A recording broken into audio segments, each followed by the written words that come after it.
আসসালামু আলাইকুম ওয়া রাহমাতুল্লাহ। সম্মানিত কোরআন শিক্ষার্থীবৃন্দ, মহান রব্বুল আলামিনের দরবারে অগণিত শুকরিয়া আদায় করছি যে মহান রব্বুল আলামিন আজকে আমাদেরকে 15 ক্লাসে কোরআনুল কারীম শিক্ষার 6ষ্ঠ ক্লাসে আমাদেরকে বসার সুযোগ দিয়েছেন। সেজন্য আল্লাহ পাকের শুকরিয়া আদায় করছি, আলহামদুলিল্লাহ। দরুদ ও সালাম বিশ্বনবী মুহাম্মদুর রাসূলুল্লাহ সাল্লাল্লাহু আলাইহি ওয়াসাল্লামের প্রতি, সাহাবায়ে কিরাম ও শুহাদায়ে ইযামের বিদেহী আত্মার মাগফিরাত কামনা করছি। আমরা ইনশাআল্লাহ তাআলা আজকের ক্লাসের আলোচ্য বিষয় অনুযায়ী আমরা আমাদের কর্ম সম্পাদন করার চেষ্টা করব। আজকের ক্লাসটা অনেক বেশি গুরুত্বপূর্ণ। যে 5টা ক্লাস আমরা করেছি, এই 5টা ক্লাসের আজকে ফাইনাল রিপিটেশন পর্ব।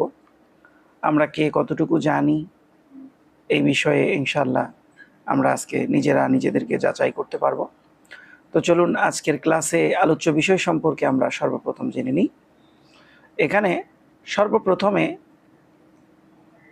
যেটা রয়েছে, কোরআনুল কারীমের প্রথম হক, বিশুদ্ধ তিলাওয়াতের ফজিলত, গুরুত্ব ও অপরিহার্য দায়িত্ব। দ্বিতীয় যে বিষয়টা আছে সেটা হলো অক্ষর পরিচয়, ওয়াও এবং গোলহা। 3, আজকের ক্লাসের সবচেয়ে গুরুত্বপূর্ণ বিষয় সেটা হচ্ছে পিছনের সমস্ত পড়া রিপিট, অর্থাৎ যত নিয়ম কানুন বা তাজভিদ পড়েছি, মাখরাজ পড়েছি, হ্যাঁ, এইগুলো সমস্ত কিছু আবৃত্তি করে বানান ছাড়া রিপিট। আর রয়েছে কোরআনুল কারীম বিশুদ্ধ করার যে নিয়ম, অর্থাৎ মাদে তবেঈ, যেটা আমরা পড়ে আসছি। এই মাদে তবেঈর আজকে সম্পূর্ণ বিষয়টা আমরা একসাথে ব্যাখ্যা করে আপনাদের মাঝে আমরা জড়তা কাটানোর চেষ্টা করব ইনশাআল্লাহ। তো চলুন আমরা শুরু করি। আউযু বিল্লাহি মিনাশ শাইতানির রাজীম। বিসমিল্লাহির রহমানির রহিম। রব্বি জিদনি ইলমা। রব্বি ইশরাহ লি সাদরি ওয়া ইয়াসসির লি আমরি ওয়াহলুল উকদাতাম মিন লিসানি ইয়াফকাহু কওলি। বিসমিল্লাহির রহমানির রহিম। আমরা ধারাবাহিক নিয়ম অনুযায়ী প্রথমে আমরা অক্ষর পরিচয় সমাপন করব আজকের ক্লাসে, যেটা আমাদের করণীয়। আজকে আমরা যে অক্ষরটা পড়ব সেটা হলো 12 নাম্বার অক্ষর, এবং এটা হলো ওয়াও। হ্যাঁ, এখানে একটু প্রিন্টিং মিস্টেক আছে। হ্যাঁ, এটার নাম হইল ওয়াও। তো এই যে এখানে দেখুন, আমরা যে র পড়েছি, এই র এর উপর মাথা যদি মোড়ানো থাকে, এই র এর উপর মাথা মোড়ানো, হ্যাঁ, তার নাম হচ্ছে ওয়াও। তো এখানে কথাটা আমি ছন্দ আকারে বলেছি। র এর উপর মাথা মোড়ানো, তার নাম ওয়াও, তার নাম ওয়াও। তাহলে এই কথাটা আপনারা বুঝে বুঝে 2-4 বার পড়বেন। পড়ার পরে আমাদের যেই জিনিসটা অপরিহার্য হয়ে পড়ে সেটার উচ্চারণ, আর উচ্চারণ জানার আগে আমাদের মাখরাজ জেনে নেওয়া জরুরি। তো মনে রাখি, ওয়াওয়ের মাখরাজটা হলো এই যে আমরা 2 ঠোঁট দেখছি, এই 2 ঠোঁটে, 2 ঠোঁটে। তো এই 2 ঠোঁটে এটা আমরা কিভাবে উচ্চারণ করব? ঠোঁট গোল করে, এই যে দেখুন এখানে ঠোঁটটা গোল করে মাঝখানে একটা ফাঁকা জায়গা দেখা যাচ্ছে, এই ফাঁকা জায়গা থেকে উচ্চারণটা হবে। অর্থাৎ আগে ঠোঁট গোল করবেন, তারপরে উচ্চারণটা করবেন। যেমন ধরুন, ওয়াও জের উই, ঠোঁট গোল করে উই। ওয়াও পেশ উ, ওয়াও জবর ওয়া। হ্যাঁ, আবার খেয়াল করুন, ওয়াও জের উই, ওয়াও পেশ উ, ওয়াও জবর ওয়া। মোট কথা হলো ওয়াও দেখলেই ঠোঁট গোল হবে। ওয়াও পেশ উ, উ লাগবে নুনের সাথে উন। যেখানে 2 পেশ, একটা পেশ আর একটা নুন সাকিন। ওয়াও জবর ওয়া, ওয়া লাগবে নুনের সাথে ওয়ান। যেখানে দুই জবর, একটা জবর আর একটা নুন সাকিন। এখানে একটা আলিফও আছে, কিন্তু আলিফটা পড়া যাবে না যেহেতু আলিফের উপরে কিছু নাই। এটা লেখার জন্য আসবে কিন্তু পড়ার ক্ষেত্রে আসবে না। ওয়াও জের উই, উই লাগবে নুনের সাথে, উইন। যেখানে দুই জের, একটা জের আরেকটা নুন সাকিন। হ্যাঁ, তো আমরা জানলাম যে ওয়াওয়ের উচ্চারণটা মূলত দুই ঠোঁট গোল করে। এই জন্য এখানে দেখুন আমি বলেছি এই কথাটা আপনাদেরকে মুখস্থ করে নিতে হবে। ওয়াও দুই ঠোঁটের মাঝখানের ফাঁক থেকে পড়তে হয়। ওয়াও দুই ঠোঁটের মাঝখানের ফাঁক থেকে পড়তে হয়। যেমন ওয়া, উই, উ, ঠোঁট গোল, তারপরে হবে উচ্চারণ। এরপরে দেখুন আমরা সবুজ লাইনটা এখন পড়ব।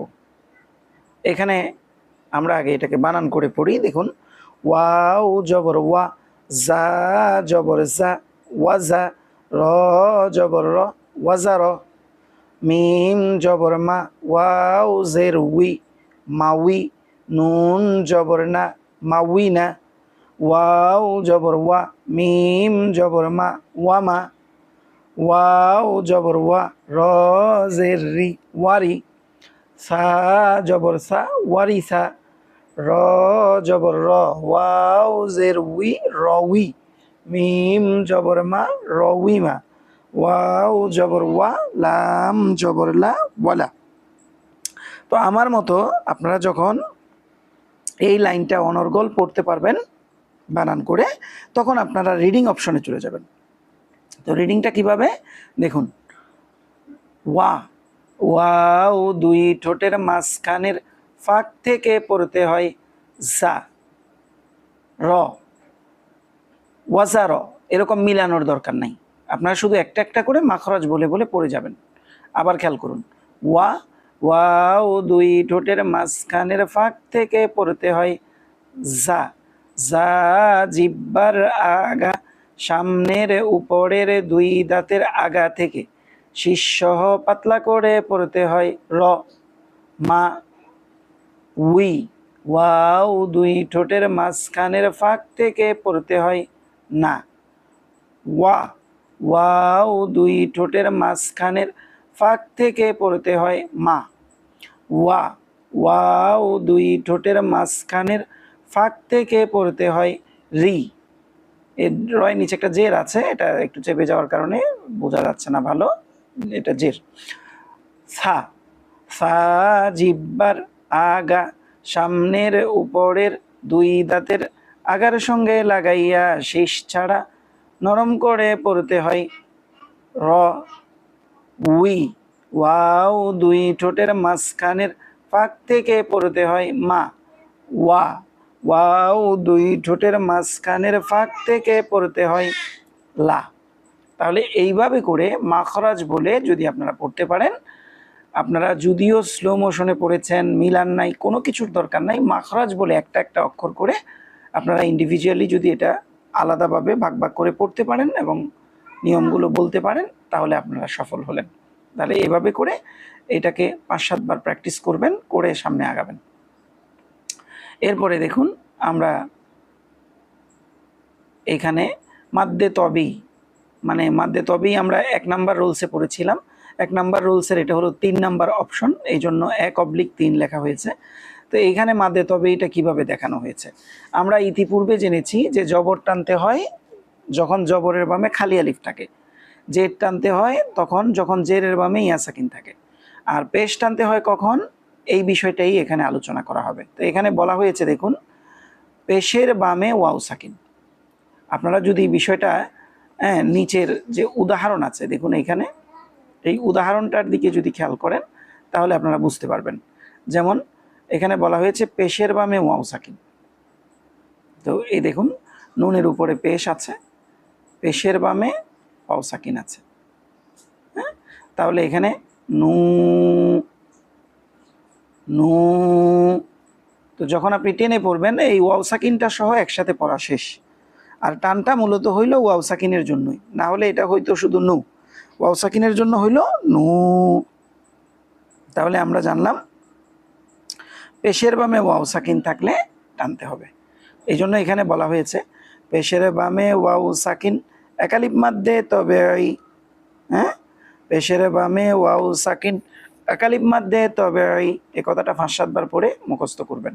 এরপরে উদাহরণটা পড়ার সাথে সাথে আপনি পারছেন কিনা দেখুন। আমি আবার বলছি, বা নু, কেন পেশের বামে ওয়াও সাকিন একালিফ মাদ্দে তবেই নুন। এরপরে দেখুন, যদি এইভাবে করে আপনার পড়াটা হয়ে যায় তাহলে আপনি এখানে চলে আসবেন। তো এখানে আসলে কি হবে, এখানে দেখুন আপনি যে বা, এই যে নুনের উপরে পেশটা উল্টা অবস্থায় আছে। পেশের স্বাভাবিক রূপ আপনারা হয়তো দেখে থাকবেন, এই যে এটা পেশের স্বাভাবিক রূপ, কিন্তু এইখানে দেখুন পেশটা কি অবস্থায় আছে, উল্টা অবস্থায় আছে। তো পেশটা যদি উল্টা অবস্থায় থাকে তাহলে ওই পেশটাকেও কি করতে হয়, একালিফ টানতে হয়। আর এটা তখনই হয় যখন পেশের বামে ওয়াও সাকিনটা না থাকে। তাহলে এখানে দেখুন বলা হয়েছে যে পেশের বামে ওয়াও সাকিন, হ্যাঁ, অথবা পেশ যদি উল্টা হয়, এই দুই ধরনের পেশ থাকলে একালিফ টানতে হয়। আবার এক নজর দেখে নিন, পেশের বামে ওয়াও সাকিন অথবা পেশ যদি উল্টা হয়, দুই ধরনের পেশ থাকলে একালিফ টানতে হয়। তো এইভাবে যখন আপনি পাবেন তখন আপনি পেশটাকে টানবেন। তাহলে এই উদাহরণটা দেখুন, বা নু, নুনের উপর উল্টা পেশ একালিফ মাদ্দে তবে নুন, এই যে এখানে লেখা আছে নুনের উপর উল্টা পেশ একালিফ মাদ্দে তবে।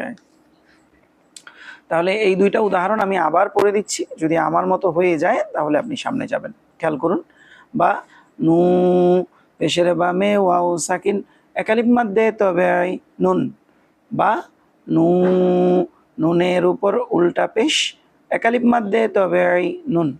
তো এভাবে যখন আপনারটা হয়ে গেছে তখন আপনি সামনে অগ্রসর হবেন।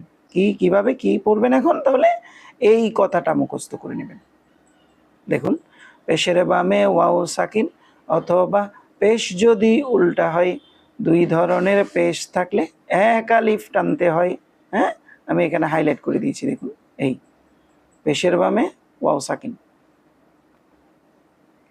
অথবা পেশ যদি উল্টা হয়, এই, হ্যাঁ, দুই ধরনের পেশ থাকলে একালিফ টানতে হয়। তাহলে এই কথাটা 5-7 বার পরে মুখস্থ করবেন এবং উদাহরণ দুইটা যদি সুন্দর করে বুঝে পড়তে পারেন তাহলে এই পড়াটা আপনার ফিনিশ হলো। এরপরে দেখুন আমরা পরের অপশনে চলে যাব। এখন আমরা আরেকটা অক্ষর নিয়ে আলোচনা করব, সেটা হলো গোল হা। ওকে, এই যে আমরা দেখতে পাচ্ছি এখানে গাট্টি বা পুটলি, এই পুটলির মতো দেখতে, এই যে এটা, তার নাম হলো হা। আর এটা যখন শব্দের প্রথমে থাকে, এই যে দেখুন এখানে, এই যে শব্দের প্রথমে এবং মাঝে জিলেপির মতো দেখতে, হ্যাঁ, এই জিলেপির মতো দেখতে তার নাম হইল হা। আর যখন এটা আপনার শেষে থাকবে তখন এটা দেখুন, এই যে গাছ থেকে অর্ধেক পাতা ছিঁড়ে নিলে যেরকম দেখতে, ঠিক সেরকম দেখতে তার নাম হইল হা।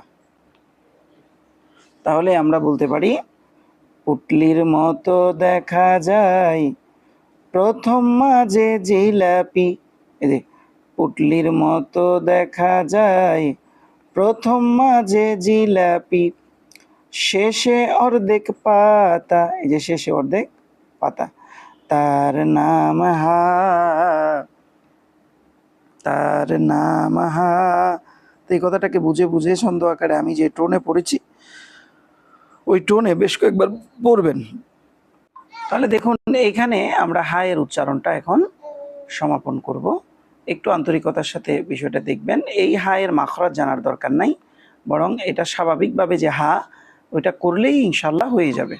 তো এটা কিভাবে করবেন দেখুন, হা পেশ হু, হা জবর হা, হা জের হি, হা জের হি, হি লাগবে নুনের সাথে হিন, যেখানে দুই জের একটা জের আরেকটা নুন সাকিন, হা পেশ হু, হু লাগবে নুনের সাথে হুন, যেখানে দুই পেশ একটা পেশ আরেকটা নুন সাকিন, হা জবর হা, হা লাগবে নুনের সাথে হান, যেখানে দুই জবর একটা জবর আরেকটা নুন সাকিন।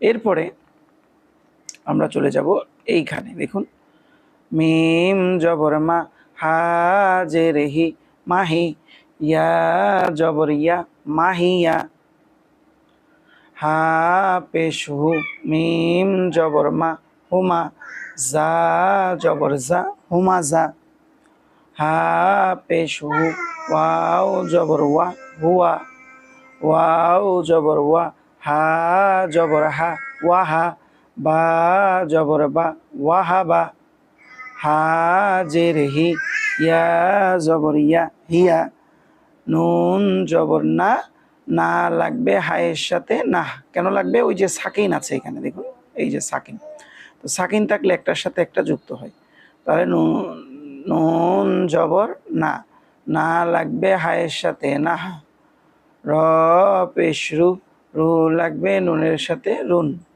তাহলে নাহ রুন। তাহলে এইভাবে করে যখন আপনি পড়তে পারবেন তখন আপনি চলে যাবেন রিডিং অপশনে। রিডিং অপশনে আপনার কাজ হলো মাখরাজ সহ সুন্দরভাবে বিষয়টাকে আবৃত্তি করা।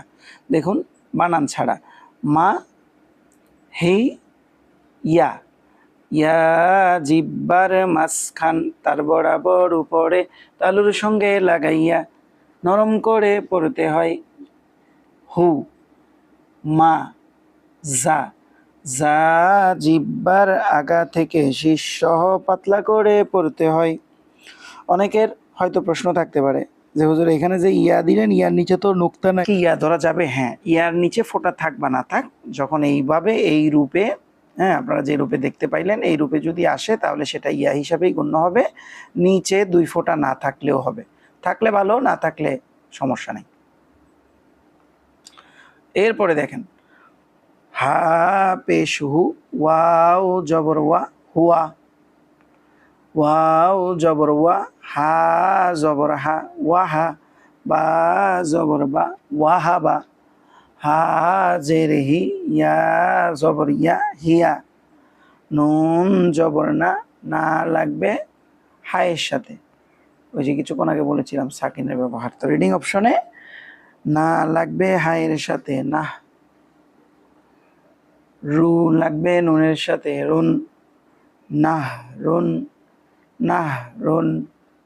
তাহলে এইভাবে করে যখন আপনি অনর্গল এই লাইনটা পড়তে পারবেন তখন আপনার কাজ হলো সামনের দিকে অগ্রসর হওয়া। তা আমরা এখন যে পড়া পড়বো সেটা হলো এক নজরে মাদ্দে তবে এই রিপিট, হ্যাঁ মাদ্দে তবেই এবং পঠিত সকল তাজভিদ রিপিট।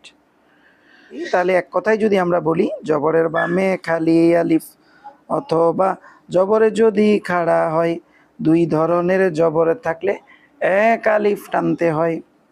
তাহলে এই কথাটা মুখস্থ করবেন এবং এই দুইটা উদাহরণ বুঝে বুঝে পড়বেন। কিভাবে পড়বেন দেখেন, আ হামজা হালকের শুরু থেকে শক্ত করে পড়তে হয়, লা জবরের বামে খালি আলিফ এক আলিফ মধ্যে তবে এই, হামজা হালকের শুরু থেকে শক্ত করে পড়তে হয়, লা লামের উপরে খাড়া জবর এক আলিফ মধ্যে তবে।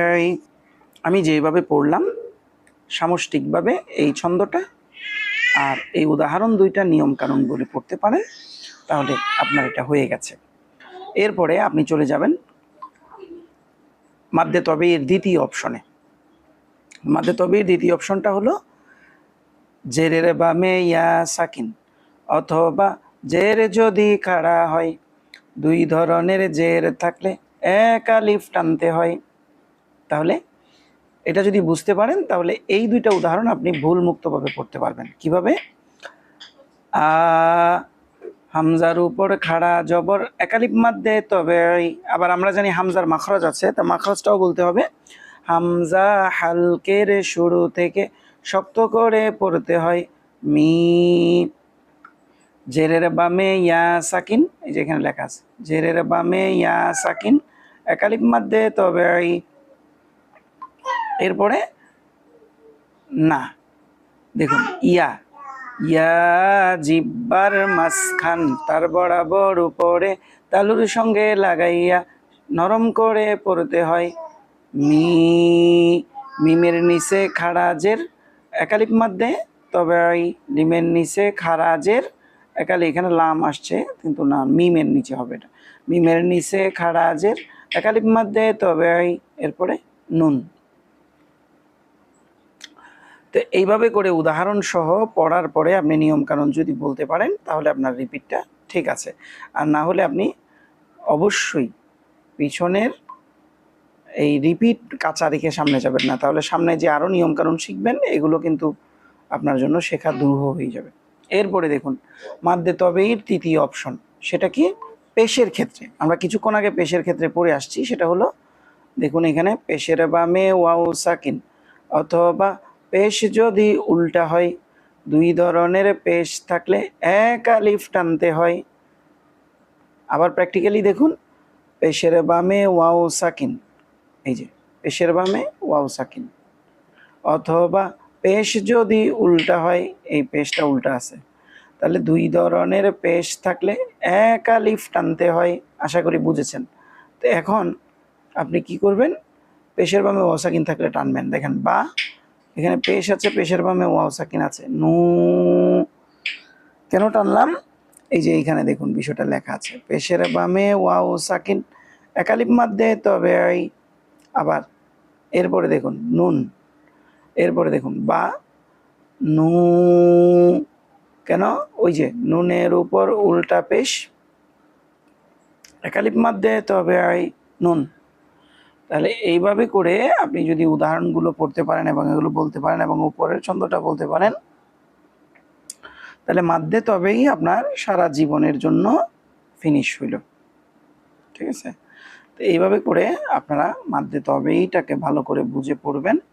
পড়ার পরে আপনাদের কিছু কাজ, সেটা হলো দেখুন এইখানে এই উদাহরণগুলো পড়তে শিখবেন। আর একটু সামনে যাওয়ার আগে আমাদের একটু কাজ আছে, সেই কাজটা আমরা একটু করে নিই। সেটা হচ্ছে যে এই যে আমরা রিপিট করব, রিপিট এমন একটা বিষয় যেটা আপনি যদি না করেন বা আপনি যদি রিপিটের মাধ্যমে নিজের অবস্থানকে নির্দিষ্ট না করেন, তাহলে যে কোনো পড়া আপনি ভুলে যেতে বাধ্য। কারণ আমরা প্রতিনিয়ত বিভিন্ন কিছু দেখি, বিভিন্ন কিছু শুনি, এগুলোর ভিড়ে আমাদের অর্জিত জ্ঞান যদি আমরা রিপিট না করি বা প্র্যাকটিস না করি, তাহলে সেগুলো যথাযথ থাকে না। তো এই জন্য আজকে যে রিপিটেশন যে পর্বটা, এইটা করার আগে আপনাদের সাথে একটু গুরুত্বপূর্ণ আলোচনা সেরে নিই। সেটা হচ্ছে আজকের আলোচনা আপনারা একটু মনোযোগ দিয়ে শুনবেন, কারণ হলো যে আজকের আলোচনাটা এমন একটা আলোচনা যেটা যদি আপনার আয়ত্ত না হয়, তাহলে কিন্তু আপনি রিপিটে আপনার মনোযোগ বসবে না। হ্যাঁ, আপনার কাছে এটা বোরিং লাগবে। তো এই জন্য একটু আন্তরিকতার সাথে আলোচনাটা শোনার অনুরোধ করছি। দেখুন এখানে আল্লাহ রাব্বুল আলামিন বলছেন, কুল নাহবিতু মিনহা জামিআ, যে আমি বললাম তোমরা সবাই এখান থেকে নেমে যাও। ফা ইম্মা ইয়াতিয়ান্নাকুম মিন্নি হুদান, অতঃপর যখন আমার পক্ষ থেকে তোমাদের কাছে কোনো হেদায়েত আসবে, অর্থাৎ আল্লাহর পক্ষ থেকে গাইডলাইন যাবে, বা এখানে মুফাসসিরিনে কেরাম বলেছেন কোরআন যাবে, ফামান তাবিয়া হুদায়া ফালা খাউফুন আলাইহিম, যে ব্যক্তি ওই হেদায়েতের বা কোরআনের অনুসরণ করবে তাদের কোনো ভয় নাই। এবং বলা হয়েছে ওয়ালা হুম ইয়াহজানুন, তারা দুঃখিতও হবে না। এটা সূরা বাকারার 38 নম্বর আয়াত। তো এইখানে আমাদের লক্ষণীয় বিষয় হলো যে আমরা যেহেতু আজকে আমাদের রিপিটেশন ক্লাস, গত 5 ক্লাসে যা কিছু আপনারা পড়েছেন সেই পড়াগুলো আজকের ক্লাসে কিন্তু রিপিট হবে। তাই এই ক্লাসটা কারো জন্য আনন্দদায়ক, আবার কারো জন্য এটা বিরক্তির কারণ। বিশেষ করে যারা ক্লাসগুলো নিয়মিত করে সুন্দরভাবে পড়তে পারছেন, তাদের জন্য এই ক্লাসটা অনেক আনন্দের হবে। আর যারা বুঝতে পারছেন না, তাদের জন্য বিরক্তি লাগাটা অস্বাভাবিক কিছু নয়। কারণ প্রত্যেক ছাত্রই, সে জোয়ান হোক অথবা বুড়া হোক, ক্লাসের মধ্যে পড়া বুঝতে পারাটা আল্লাহর প্রদত্ত নিয়ামত এবং এটার মধ্যে একটা স্বর্গীয় আনন্দ আছে। আর যারা পড়তে পারে না তাদের কাছে বিরক্তি লাগে, কিন্তু এই বিরক্তি লাগার পিছনে শয়তানের ওয়াসওয়াসা থাকে। তাই ভালো লাগুক আর বিরক্তি লাগুক, আপনাদের মনে রাখতে হবে যে কোরআন ক্লাস আপনাদের জন্য বিরক্তি লাগলেও এর চূড়ান্ত ফলাফলটা কিন্তু আনন্দদায়ক।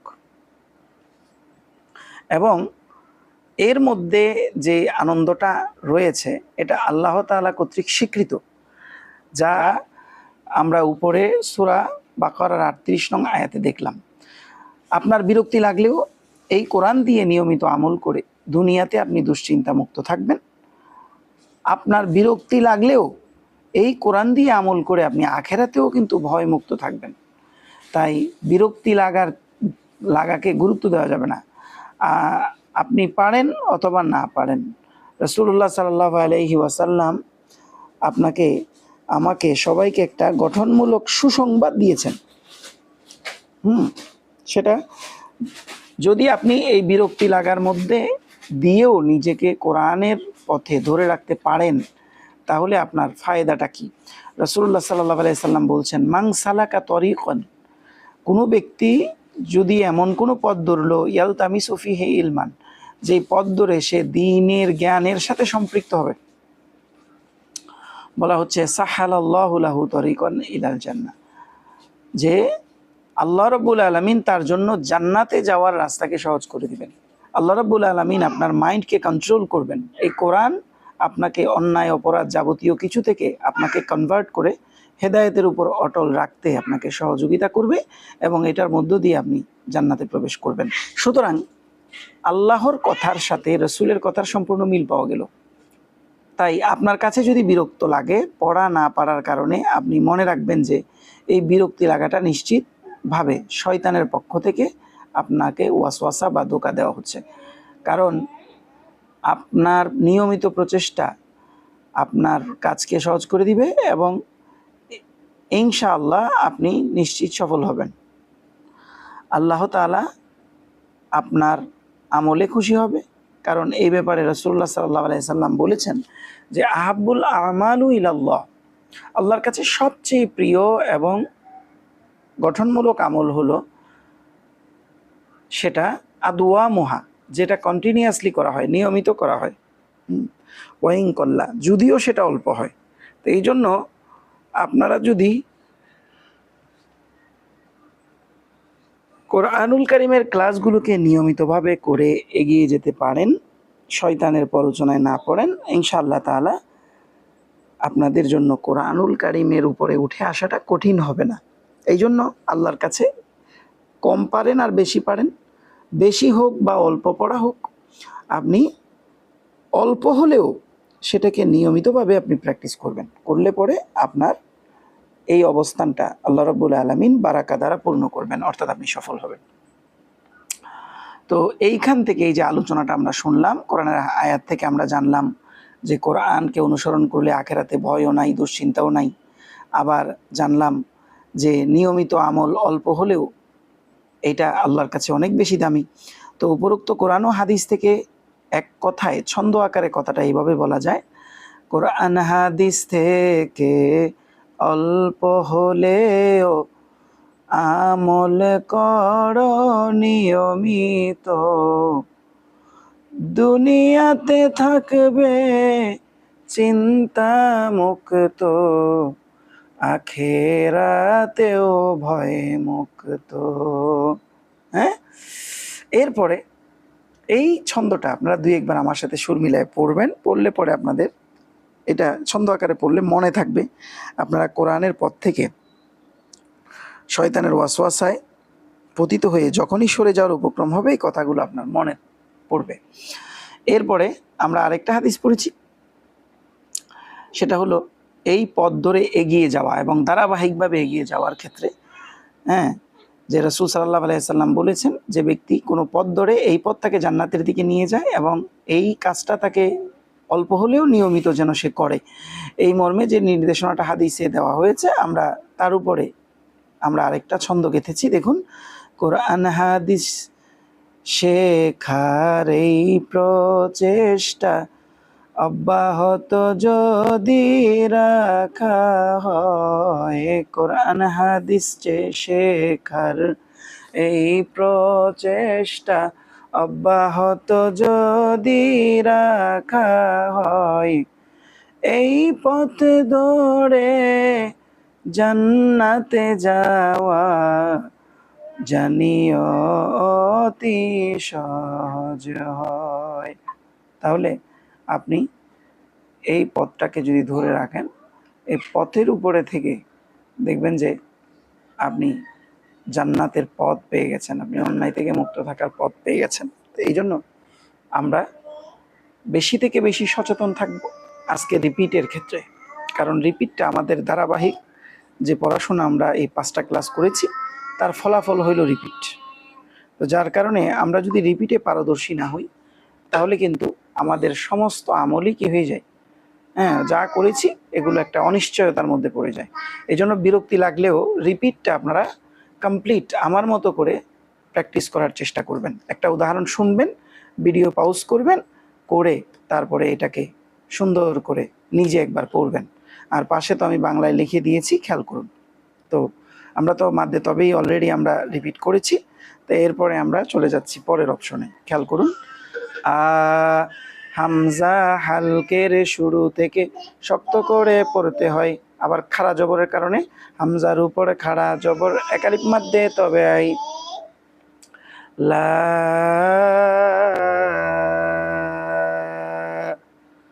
এখানে আমরা জানি মাদে তবে আইরে বামে গোল হামজা হইলে, যেখানে লেখা আছে মাদে তবে আইরে বামে গোল হামজা হইলে চারালিপ মাদে মুত্তাসিল, হ্যাঁ, এই হামজার প্রভাবে এটাকে চারালিপ টানলাম, এরপরে উন।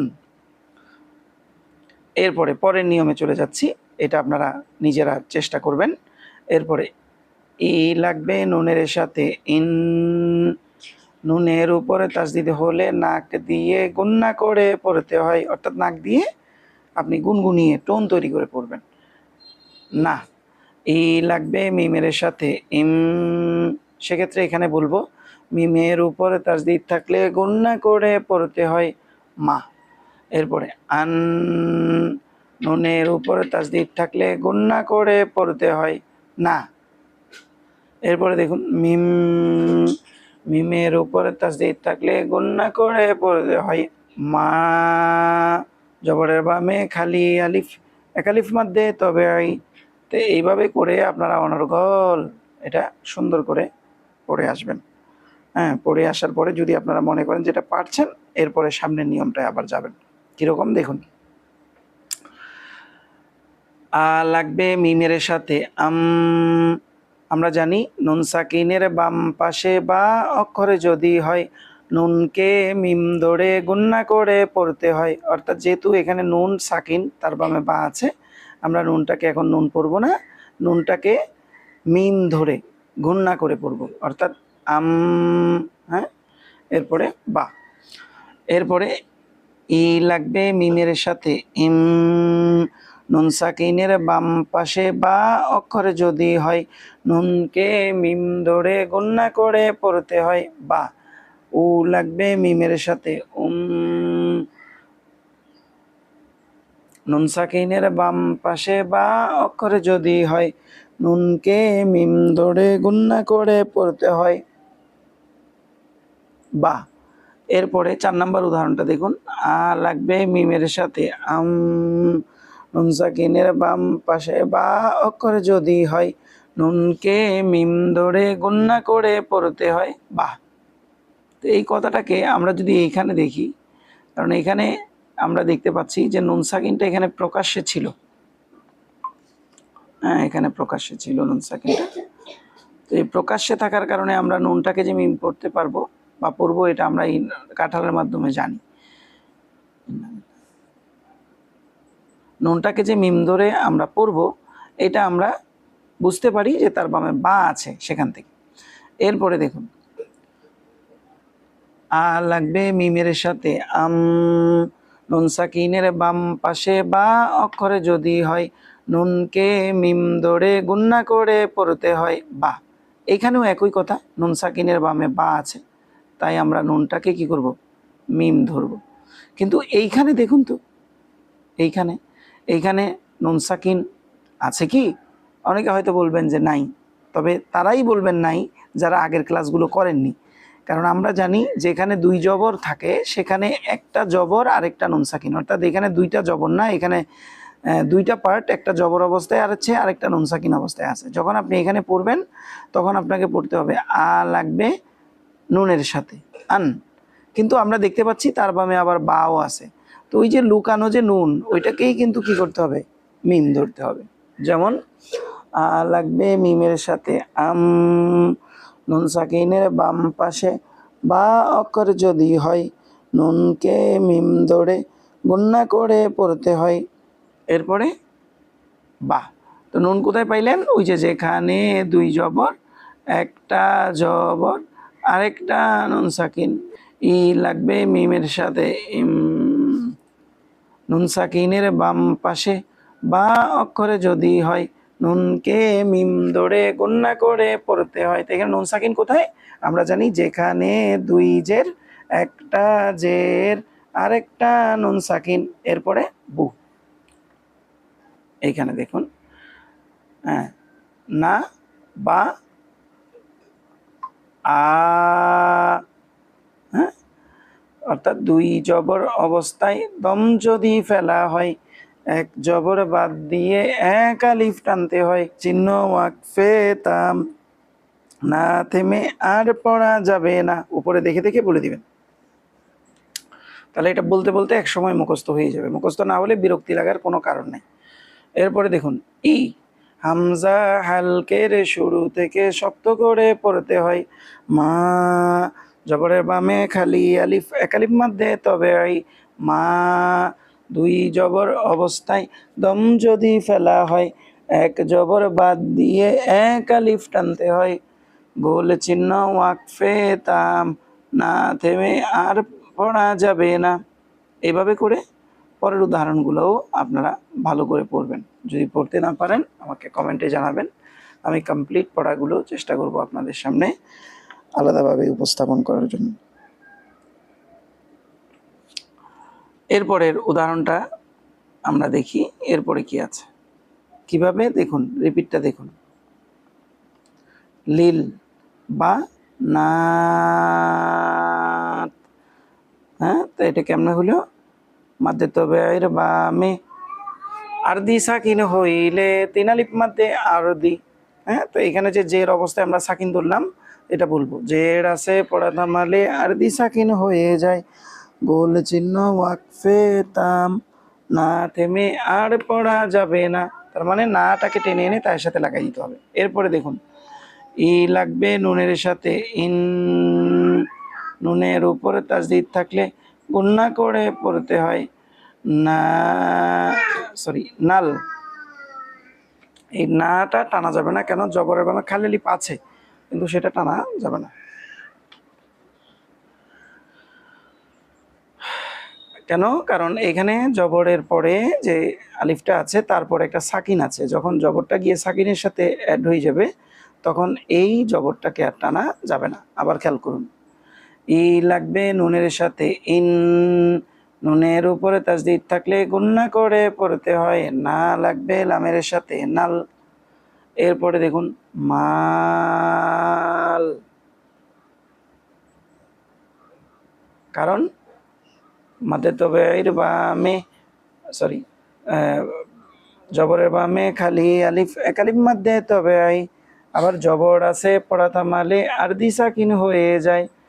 গোল চিহ্ন ওয়াকফে তাম, না থেমে আর পড়া যাবে না। এরপরে লি সা, লাস টেনে নিয়ে সায়ের সাথে লাগাই দিবেন, কারণ জবরের বামে খালি আলিফ, এক আলিফ মধ্যে তবে ওই, আবার এখানে সাকিন কেন ধরলেন? দুই জের আছে পড়া থামালে আরদি সাকিন হয়ে যায়। গোল চিহ্ন ওয়াকফে তাম, না থেমে আর পড়া যাবে না। এরপর উদাহরণটা দেখুন, আ লাগবে লামের সাথে আল, বাব, টানবেন কেন? জবরের বামে খালি আলিফ, এক আলিফ মাদ্দে, তবে ওই বায়ের সাথে লাগাবেন কেন? কারণ দুই পেশ আছে, পড়া থামালে আরদি সাকিন হয়ে যায়, গোল চিহ্ন ওয়াকফে তাম, না থেমে আর পড়া যাবে না। ওকে, এরপরে আমরা পড়েছিলাম মা লাগবে রয়ের সাথে মাও, এখানে মার এরকম বলা যাবে না, জিহ্বা কাঁপানো যাবে না। তাহলে মা লাগবে রয়ের সাথে মাও, শুধুমাত্র র অক্ষরে সাকিনত বা তাসদিদি যদি হয়, উচ্চারণ কম্পন ছাড়া করতে হয়। ইয়া, ইয়া জিব্বার মাঝখান তার বরাবর উপরে তালুর সঙ্গে লাগাইয়া শীষ নরম করে পড়তে হয়। মো, ই লাগবে রয়ের সাথে ইর, এখানে এর এরকম জিহ্বা কাঁপানো যাবে না। কেন? শুধুমাত্র র অক্ষরে সাকিনত বা তাসদিদি যদি হয়, উচ্চারণ কম্পন ছাড়া করতে হয়। তা জবরের বামে খালি আলিফ, এক আলিফ মাদ্দে, তবে হয় বোন। এরপরে বার, শুধুমাত্র র অক্ষরে সাকিনত বা তাসদিদি যদি হয়, উচ্চারণ কম্পন ছাড়া করতে হয়।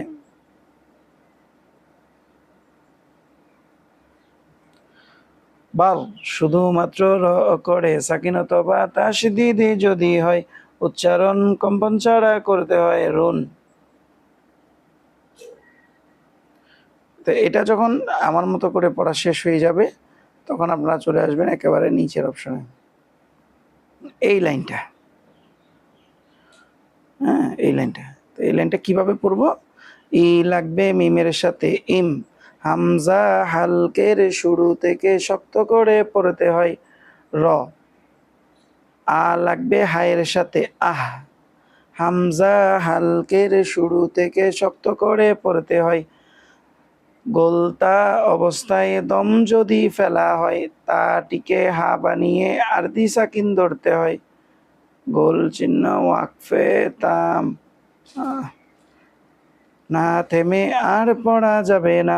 বা লাগবে ইয়ার সাথে বাই, ই, ইয়া জিব্বার মাঝখান তার বরাবর উপরে তালুর সঙ্গে লাগাইয়া নরম করে পড়তে হয়।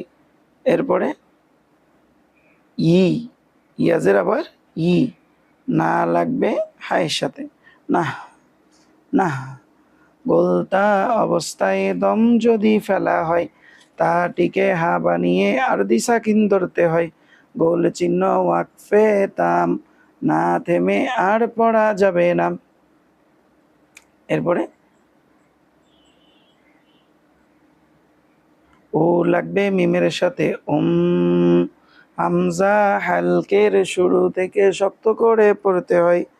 মিমের উপরে তাজদিদ থাকলে গুন্না করে পড়তে হয়। মা লাগবে হায়ের সাথে মাহ।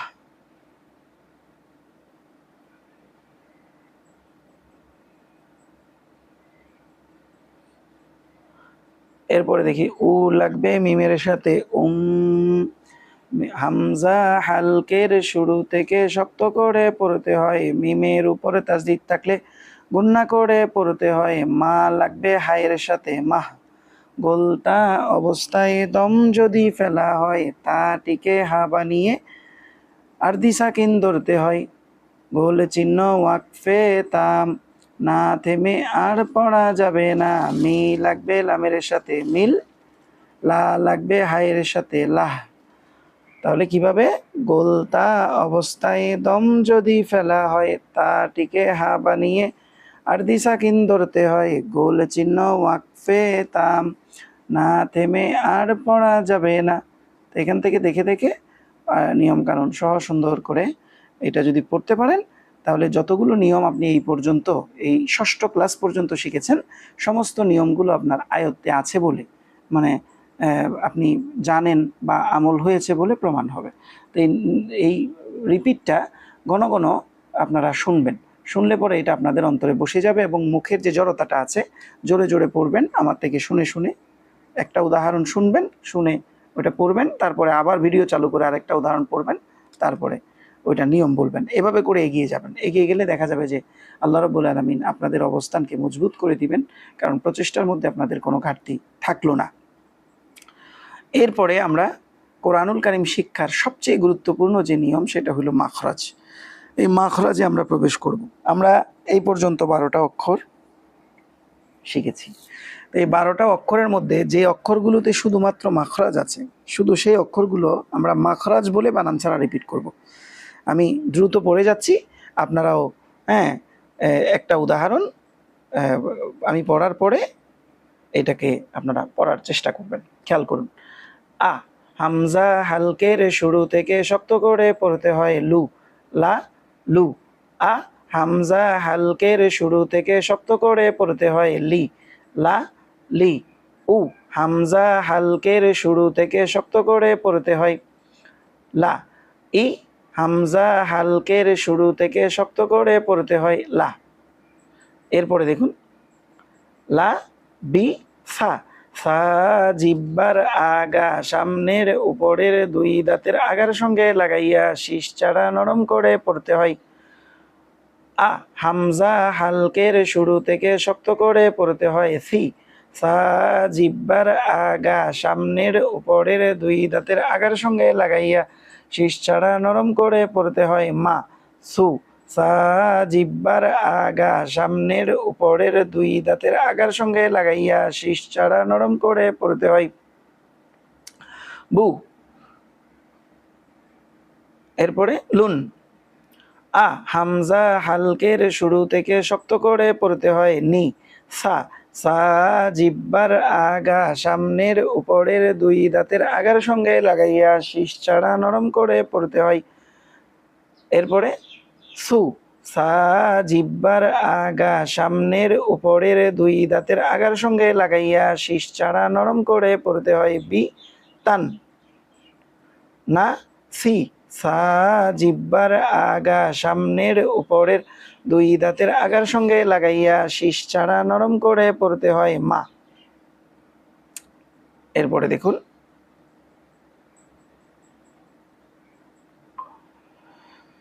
ইয়া ইয়া জিব্বার মাঝখান তার বরাবর উপরে তালুর সঙ্গে লাগাইয়া নরম করে পড়তে হয় মি। না আ হামজা হালকের শুরু থেকে শক্ত করে পড়তে হয় লি। ইউ ইয়া জিব্বার মাঝখান তার বরাবর উপরে তালুর সঙ্গে লাগাইয়া নরম করে পড়তে হয় না। ই ইয়া জিব্বার মাঝখান তার বরাবর উপরে তালুর সঙ্গে লাগাইয়া নরম করে পড়তে হয় মা। এরপরে দেখুন এই উদাহরণটা, না বি ইয়া ইয়া জিব্বার মাঝখান তার বরাবর উপরে তালুর সঙ্গে লাগাইয়া নরম করে পড়তে হয়। এরপরে পরের উদাহরণটা দেখুন, লা ই ই ইয়া জিব্বার মাঝখান তার বরাবর উপরে তালুর সঙ্গে লাগাইয়া নরম করে পড়তে হয়। এরপরে সা সা জিব্বার আগা সামনের উপরের 2 দাঁতের আগার সঙ্গে লাগাইয়া শীষ ছাড়া নরম করে পড়তে হয় তা। বি ইয়া ইয়া জিব্বার মাঝখান তার বরাবর উপরে তালুর সঙ্গে লাগাইয়া নরম করে পড়তে হয়। হ্যাঁ, তাহলে আমাদের এই ইয়াটা শেষ হয়ে গেল। এরপরে দেখুন, আমরা এরপরে ঝা অক্ষরটা নিয়ে আমরা পড়াশোনা করব। হ্যাঁ, মাখরাজগুলো অত্যন্ত আন্তরিকতার সাথে চেষ্টা করতে হবে সম্পন্ন করার, কারণ মাখরাজ হচ্ছে আপনার কোরআনুল কারীম শুদ্ধ করার সবচেয়ে প্রয়োজনীয় এবং গুরুত্বপূর্ণ উপাদান। এরপরে দেখুন, জা জা জিব্বার আগা সামনের নিচের 2 দাঁতের আগা থেকে শীর্ষসহ পাতলা করে পড়তে হয় মি লা। এরপরে দেখুন, নু জি যা জিব্বার আগা সামনের নিচের 2 দাঁতের আগা থেকে শীর্ষসহ পাতলা করে পড়তে হয় লা। এরপরটা দেখুন, জু যা জিব্বার আগা সামনের উপরের 2 দাঁতের সামনের নিচের 2 দাঁতের আগা থেকে শীর্ষসহ পাতলা করে পড়তে হয় মি র।